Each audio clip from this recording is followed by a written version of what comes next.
All right. What's happening, happy people? We're here with another edition of the Cracker Sauce, brought to you by your local cracker. Today we're talking about another first-time flight. We're going from the Bunny Hill to the mountains. We're going to launch EJ Bull, land at Parma Park. So we're going to take you all through that step by step, detail by detail. If you are an out-of-towner, please contact a local because we have to open the airspace. You have to be a member, all kinds of other stuff, but you can use this for a reference. And of course, first-timers are going to be with their instructor. So listen to them, all the information they have, but go ahead and use this as a good visual to get you there safely. Right, exciting stuff. Let's cruise up the mountain. EJ Bull, here we come. EJ Bull is about 700-800 feet higher than Skyport. Still about the same glide ratio out, about 5.5 to 1 to the Parma LZ. Let's get on the perspective of the flyer here. Okay, so here's EJ Bull on the top. Usually park right here, walk up. We got the ocean straight ahead to the south. The west is to the right. The east is to the left. You can only see lower Parma from EJ Bull itself.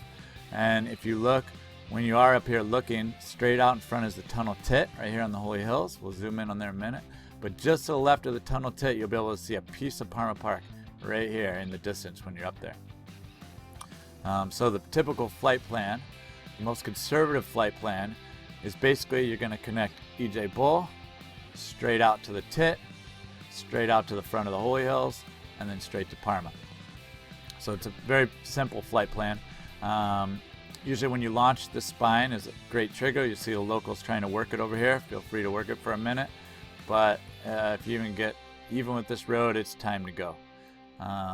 So your basic flight plan, let's draw it on so you have a line to visualize. So you're launching and you're cruising out this way, and here's the tit. We'll zoom in on the tit in a minute. So that's the first part of your flight plan. You're heading to the tit.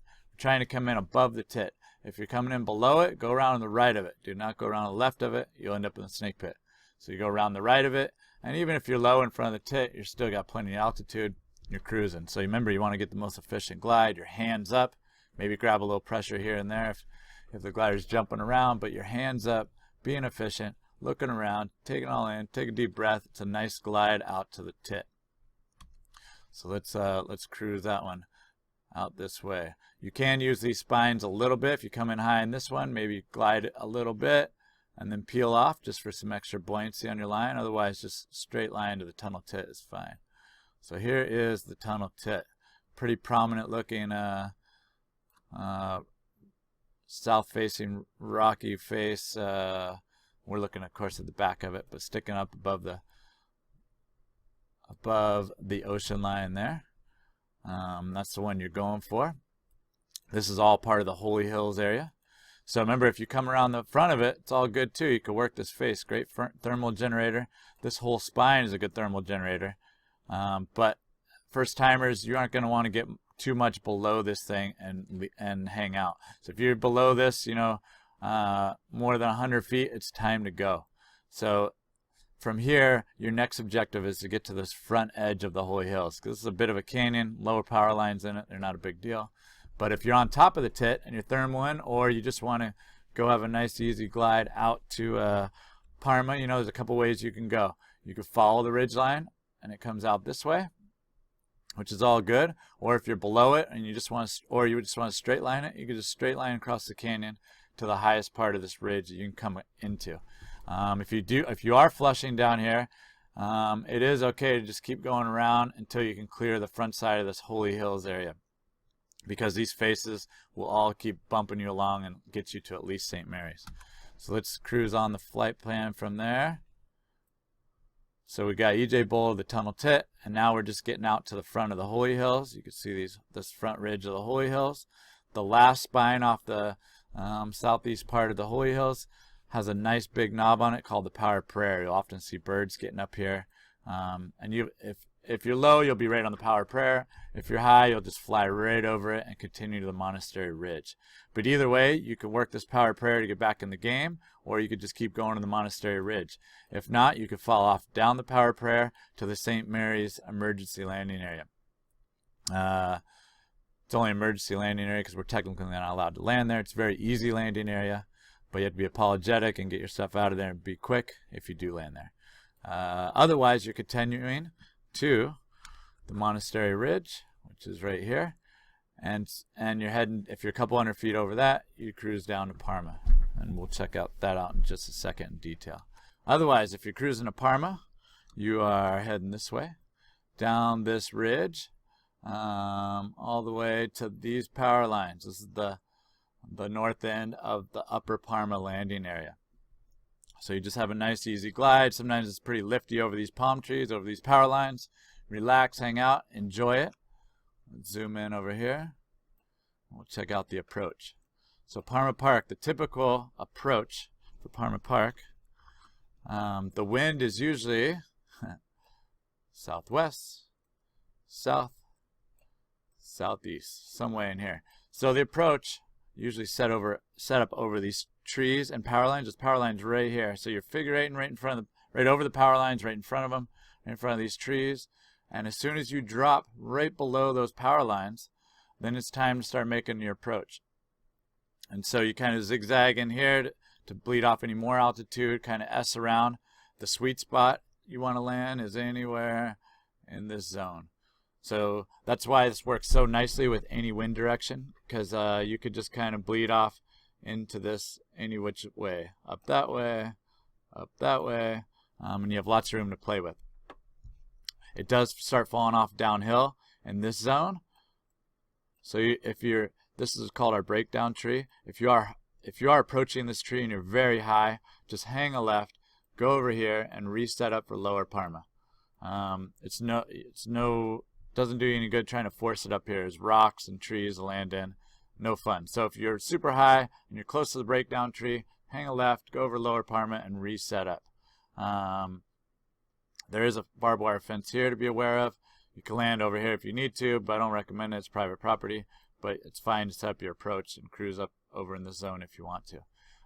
If you are setting up and there's west wind, which is this one, don't get behind this tree line, because this canyon is really sinking and people would try to force it, end up in these trees.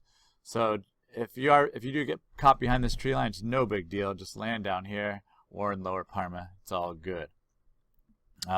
One more thing, the hang gliders only get one shot at landing at upper Parma.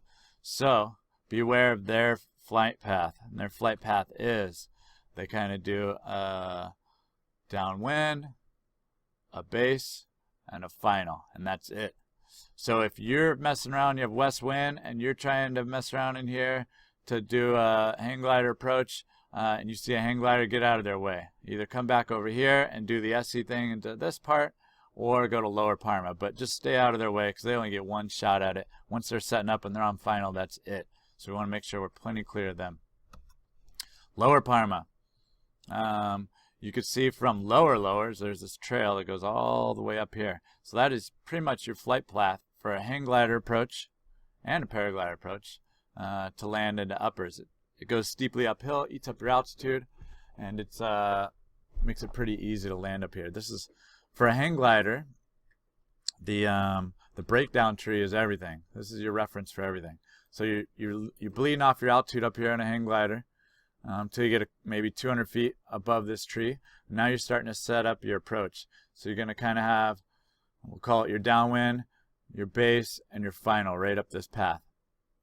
And what I like to do is when I'm even with this tree out here somewhere, that's when I turn in for my final, because I know I'm not going to overshoot it. So you're going to pull in for as much speed as you can, and come up this tree.